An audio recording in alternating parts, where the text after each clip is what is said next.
I didn't plan on going. Honestly, I didn't even know there was a dinner until my neighbor mentioned in passing that my mom had asked her for an extra folding table. It was Mother's Day, sure, but I'd been left off the family group chat months ago after what Mom called an overreaction on my part. The overreaction? Saying I wasn't comfortable footing the bill for my sister Rachel's third emergency root canal when she just posted vacation pics from Santorini. My name's Marcus. I'm 34, and for most of my adult life, I've been the designated fixer in my family. The one who shows up, who pays the bills, who makes the phone calls. The one who's so good with money, which is code for we expect you to handle everything without asking questions. Rachel's the opposite. She's the golden child. She's loud, theatrical, and always broke. She changes careers like most people change shampoo brands, and somehow Mom always finds a way to justify it. She's just finding herself, she'd say, even when Rachel was 31, still living at home, and applying to be a healing crystal consultant. After I stopped paying for Rachel's dental work, I noticed small shifts. Calls from Mom grew cold. Family dinners were scheduled without looping me in. Birthday plans became just something small and already full. I didn't push it. I told myself distance was peace. But on the morning of Mother's Day, I got a fraud alert from my bank. A $3,489.76 charge at a high-end catering service. My card. Specifically, the shared emergency account Rachel and I had opened years ago when I thought we were trying to build financial stability together. My first thought wasn't anger, it was nausea. That quiet, tightening feeling in your stomach when you realize you've been played. Again, I scrolled through the transaction breakdown, and it was all there. Imported Wagyu, a private chef, a live harpist. A literal harpist. So I made a decision. I got in my car, drove the 40 minutes to Mom's place, and didn't text anyone to say I was coming. When I pulled up, the driveway was full. I recognized all the cars, my uncle's Audi, my cousin's Jeep, Rachel's beat-up convertible that she still hadn't bothered to get registered in her own name. I parked a block away, half because I didn't want anyone seeing me come, and half because I wasn't sure I'd stay. The front door was open, laughter spilling out like syrup from an overfilled cup. I walked in without knocking. The living room was decked out like a wedding reception. Gold table runners, flower centerpieces, even one of those Mom's Day Royal Brunch signs and fake calligraphy. People were already seated, clinking mimosas, passing tiny bites on porcelain trays. And then silence. Rachel spotted me first. Her expression twisted into something between smug and startled. "Wow," she said loudly, brushing her perfect curls back. "Didn't think you'd show up." Mom turned around and blinked like I was some distant cousin she didn't recognize. Then she smiled, but it didn't touch her eyes. "Marcus," she said, voice syrupy. "You should have called. We weren't expecting you." "I can tell," I replied calmly, scanning the table for an open seat. There wasn't one. "Well," Rachel chirped, "don't touch the food. This cost $3,500. I worked really hard planning it." I looked at her. Really looked at her. She had on a sequin dress and earrings I'd last seen on a receipt labeled "Gift for Mom. Return if she hates it." Mom must have sensed something in my face because she stepped forward and added, "Rachel spent a lot on this, Marcus. It's not the kind of meal for people who just show up." The words hung there. "Not the kind of meal for people like you." I nodded slowly. Took a breath. "I see." Rachel rolled her eyes and turned to rejoin a conversation about truffle oil. Mom walked back to the table, motioning for someone to scoot down and make room, but not for me. I reached into my coat and pulled out the envelope I'd brought. It was thick, sealed, and had Mom's name in gold ink across the front. I walked over to the table and placed it on her chair, careful not to touch any of the fine china. "What's that?" Mom asked without looking at me. "Something you should open when you're sitting down," I said, then added with a smile, "Enjoy the harpist." I turned and walked out. I didn't look back until I got to my car, 2 blocks down. My hand shook a little, not from nerves, but from the restraint it took not to shout, or throw something, or cry. I'd felt so small in that room. Invisible. A stranger crashing his own mother's dinner. And then my phone buzzed. Once. Twice. Then 30 more times in the next minute. Missed calls. All from Mom, Rachel, and my Uncle Tom. That was when I knew she'd opened the envelope. Inside was a full transaction record of the charge, a printed message from my bank confirming the reversal, and a notarized notice closing the shared account I'd once opened in good faith. And at the bottom, a cancellation confirmation for every monthly payment I'd been quietly covering for Mom over the past 6 years. I hadn't even gotten home yet when the number of missed calls hit 47, and I hadn't even done the real damage yet. I didn't answer a single call. Not then. Not later that night. I sat in my apartment, quiet, clean, minimal, watching the calls roll in like a storm on the horizon. First Mom, then Rachel, then back to Mom again. Uncle Tom tried twice. Even my cousin David, who once told me I was too intense for bringing up budgeting during a family vacation, chimed in with a text. Dude, just call them. What's the big deal? But none of them got it. It wasn't about the money. Not really. It was about how casually they assumed I'd always be there to pick up the pieces. That I owed them. That I was some kind of invisible safety net who didn't need respect, just access to my bank account and the occasional nod at Christmas. Around 9 p.m., Mom finally sent a message that almost made me laugh. Mom, Marcus, we're all upset. That was humiliating. But this can be fixed if you apologize. Rachel didn't mean it like that. Didn't mean it like what? This meal isn't for people like you? The casual dismissal? The smirk that came with it? The fact she used my card, by mistake, and didn't even bother hiding it? I didn't reply. Instead, I logged into the account dashboard I had set up for Mom's utilities. She didn't know it, but every payment, from water to internet to her car insurance, went through me. I set it up that way years ago after Dad passed, and she said she felt overwhelmed. Just until I get the hang of it, she'd said. That just until turned into 6 years. I clicked cancel on the auto renewal for her car insurance. Then the utilities. Then her internet.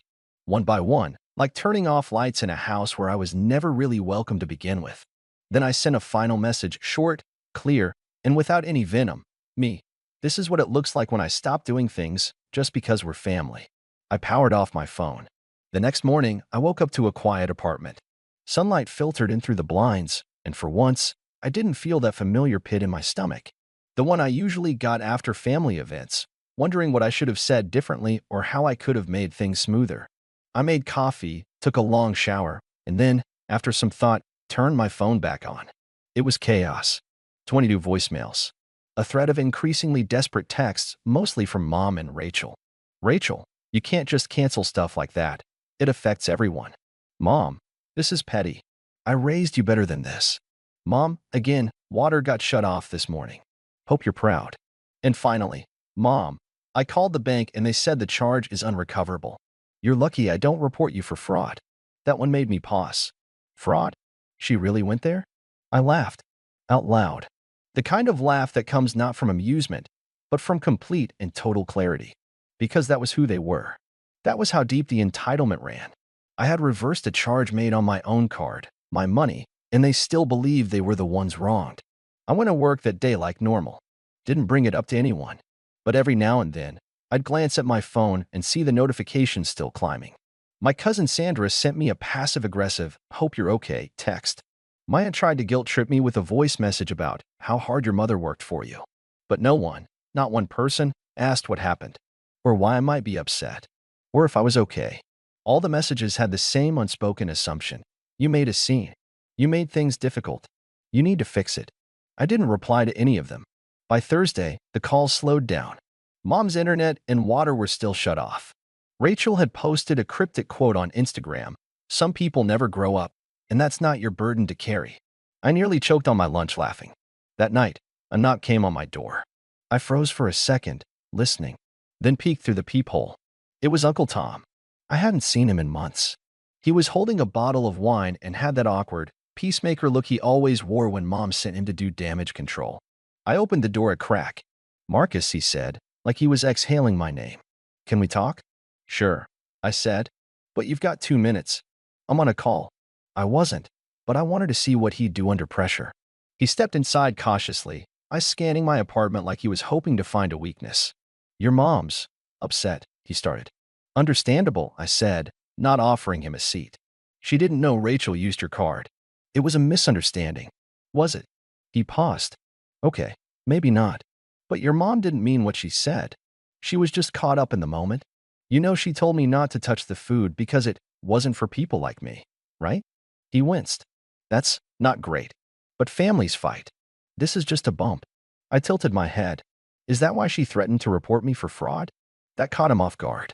I didn't know about that. I'm guessing you didn't know I've been paying her bills for 6 years either. His face shifted, confused. I thought your dad set up a trust or something. Nope, I said flatly. Just me. But not anymore. He nodded slowly, then set the wine down on the table. Look, I get it. You've done a lot. Maybe too much. But maybe don't burn it all down yet. I didn't respond. Just opened the door again. He stood there for a second before taking the hint. Just think about it, he said as he walked out. I have, I replied.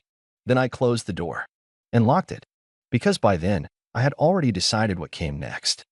I didn't touch the wine. It sat unopened on my counter like some awkward peace offering from a war that was still very much in progress. I couldn't decide if it was more insulting that Uncle Tom thought I could be bought off with a bottle of cheap Malbec, or that he thought anyone could speak on my mom's behalf and expect me to nod and forgive without even a basic apology. The next few days passed in a strange, quiet rhythm. I went to work, took walks, even went to a local bookstore I liked and picked up a few paperbacks. No phone calls, no texts. Not because they stopped, but because I blocked every single one of them. It wasn't rage. It wasn't revenge. It was just peace. On Saturday, I went through the old folder I kept in my closet, an accordion binder I hadn't looked at in years. Inside were all the little things I'd done for my family since Dad passed. Receipts from medical bills I paid when Rachel didn't have insurance. Bank statements showing utilities covered for months at a time.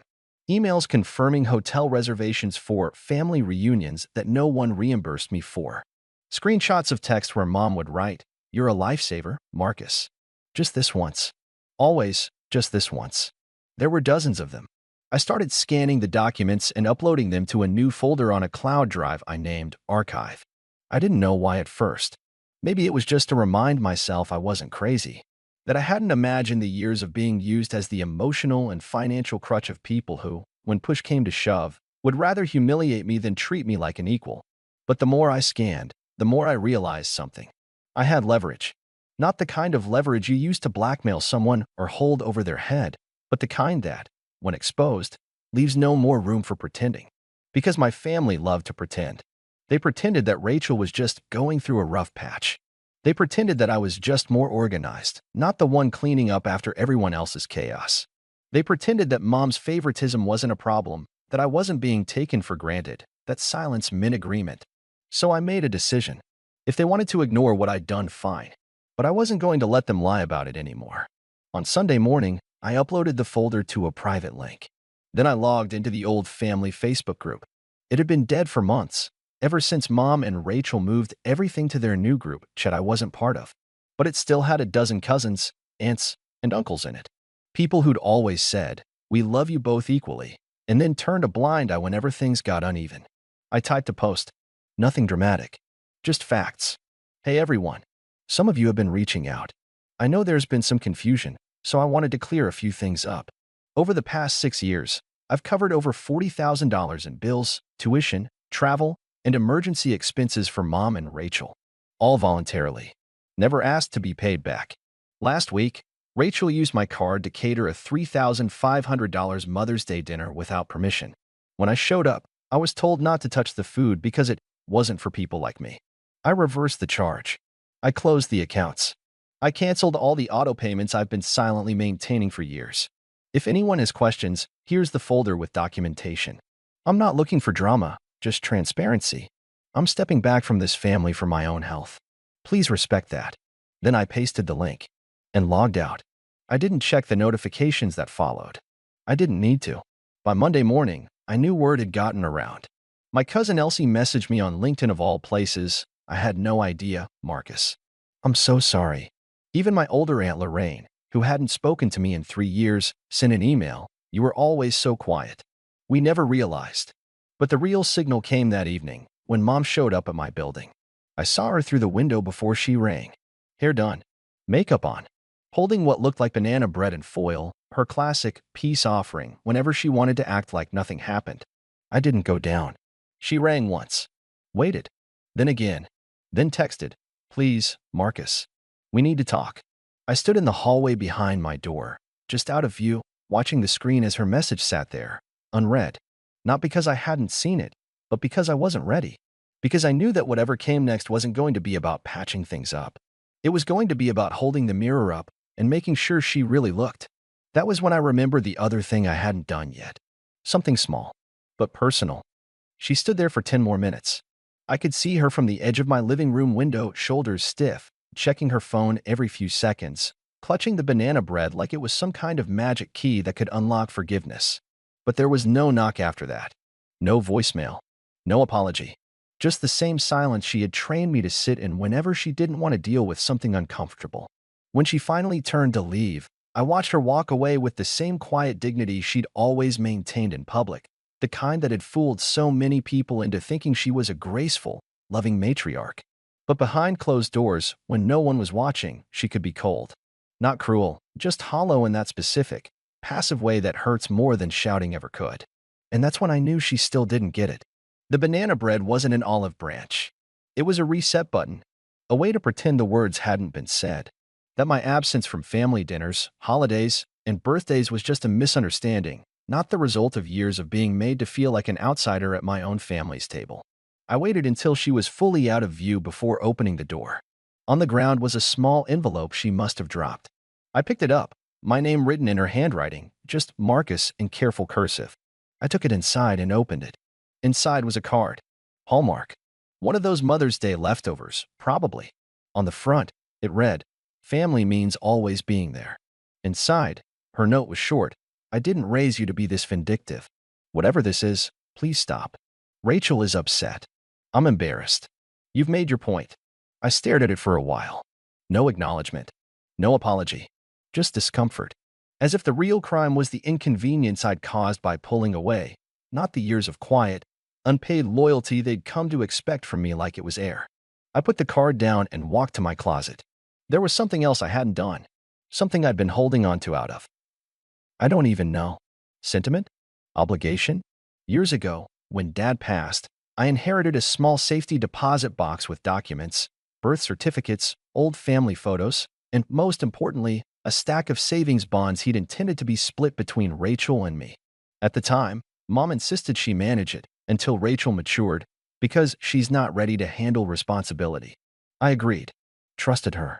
But somewhere along the way, that agreement faded. She never asked for the bonds again. I kept them, locked up in a file safe. Rachel never mentioned them once.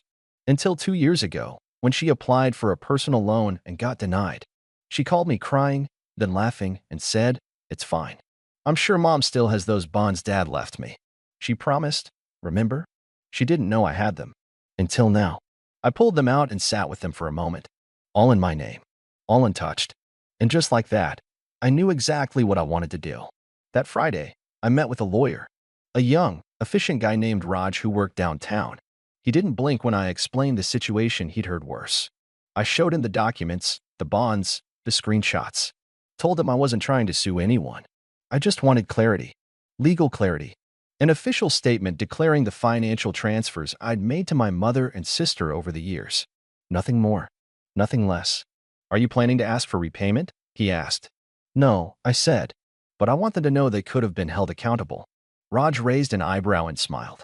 "I see. You want a paper trail." Exactly. 2 weeks later, the documents were ready. Notarized, itemized, organized into neat, formal folders. One for Mom, one for Rachel, and a third for me. They detailed every single payment I'd made on their behalf. Every bank statement. Every subscription.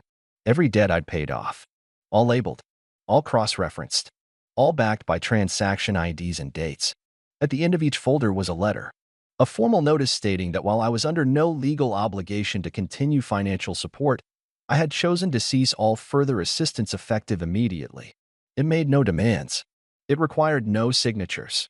It simply informed them. And I mailed them both copies. Registered. Signature required. They arrived 3 days later. The explosion came fast. First, Rachel called from an unknown number. "Are you serious with this?" she shouted the moment I answered. "What is this lawyer stuff? Are you trying to humiliate me?" "I'm trying to document things," I replied, calm. "In case the lies start again. You ruined Mother's Day. You stole from me." She went quiet, then hung up. Later that night, Mom called. I let it go to voicemail. She left one message. Just one. "You've made yourself very clear. I hope it was worth it." No apology. No regret. Just a closing statement. And it was exactly what I needed. I didn't speak to either of them after that. The months that followed were strangely quiet. Word got around. Some relatives called to check in, but I didn't engage. Others never reached out at all. Rachel posted a few vague quotes on social media about letting go of toxic energy. Mom removed me from the last few shared family documents I had access to: medical proxies, emergency contact forms, even a petty little group Spotify account we hadn't used in years. I updated my own will. I took a trip.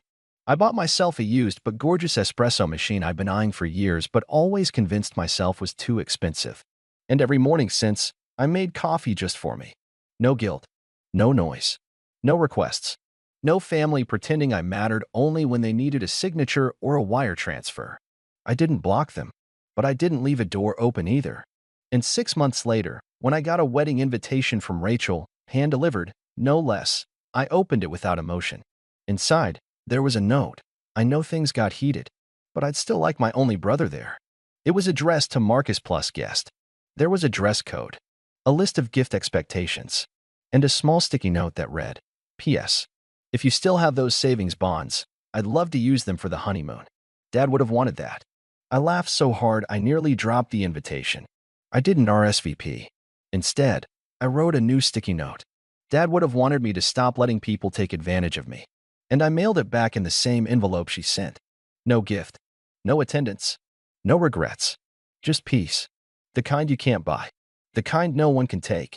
And that was the last time I ever heard from her.